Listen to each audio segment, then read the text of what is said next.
So I know that many of you are wondering what you have to do to claim a $2,000 stimulus check this year.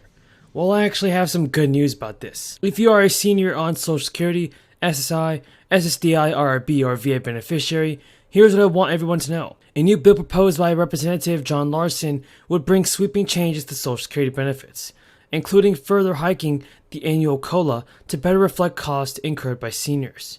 This can mean over $300 each every single month in benefits for all Social Security beneficiaries. The bill is going to really help so many Americans. If it passes, it would also provide an increase for all beneficiaries. That is equivalent to about 2% of the average benefit. And according to House Representative Larson, the bill would also tweak the annual COLA by adopting a consumer price index elderly formula designed to take into account healthcare expenses, which seniors spend a great portion of their income on. And let's not forget about Representative Larson. He told Americans that improved inflation protection is going to help older retirees and widows who are more likely to rely on Social Security benefits as they age. So a higher COLA is especially important now, with inflation running so high.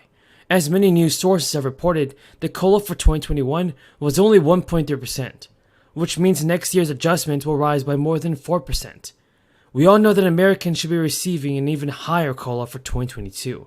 Many economists even argue that a higher boost would be needed to fully cover the needs of seniors.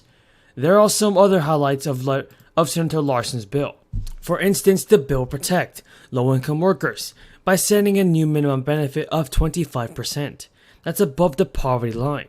It would be tied to wage levels to ensure that the minimum benefit does not fall behind. The bill would also provide higher benefits for widows and widowers in two-income households. On top of that, the bill would also provide caregiver credits to ensure that caregivers are not penalized in retirement for taking time out of the workforce to care for children or other dependents.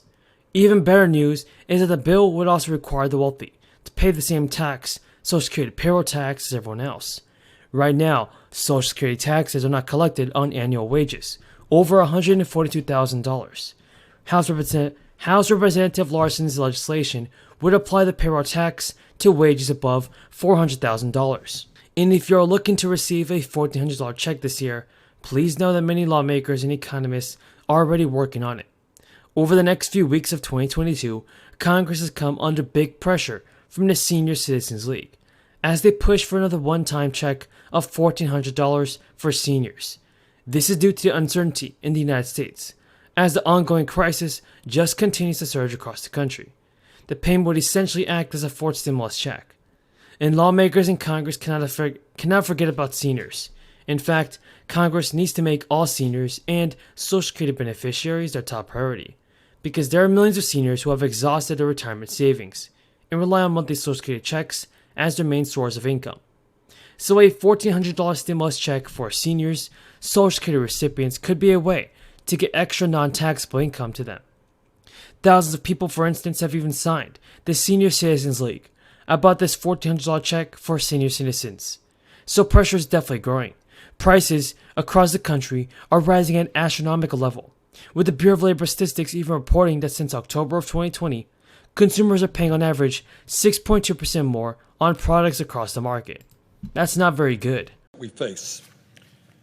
Mr. President, Republican leader Mitch McConnell this morning once again reiterated that the Republican Party will not vote to lift the debt ceiling, and in an extraordinarily irresponsible manner, Republicans have indicated that they will not pay the debts incurred under the Trump administration. In his statement, as he has done time and time again, Senator McConnell implies that this debt ceiling has something to do with future spending. It does not. Like anyone who owns a credit card, the payments that are made are for past spending. In this case, spending incurred under the Trump administration. And let us be clear. If the United States, the largest economy in the world, defaults on its debt, it will plunge not only our country, but the entire global economy into what could become a severe economic depression.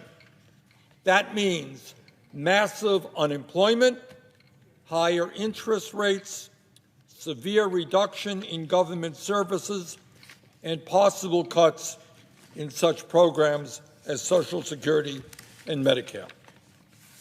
The irresponsibility of the Republican leadership is not just something that I worry about. According to press reports, former Republican Secretaries of State, Secretaries of Treasury Hank Paulson, who worked under George W. Bush, and Steven Mnuchin, who worked under Donald Trump, Republican Secretaries of the Treasury, both of them visited with Senator McConnell to make the case about the need to extend the debt ceiling. They understand, as I think all of us do, how important it is that the United States of America does not default on its debt, and it is about time that my Republican colleagues listened to them. Now, let me say a word about the $3.5 trillion reconciliation bill.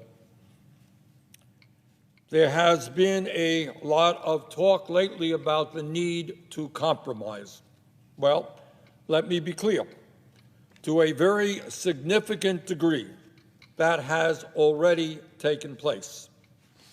Of the 11 Democratic members of the Senate Budget Committee, 9 understood the need for a $6 trillion bill, which would finally address the unmet needs, the long-ignored needs of the working families of our country, as well as begin the process of tackling the existential threat of climate change.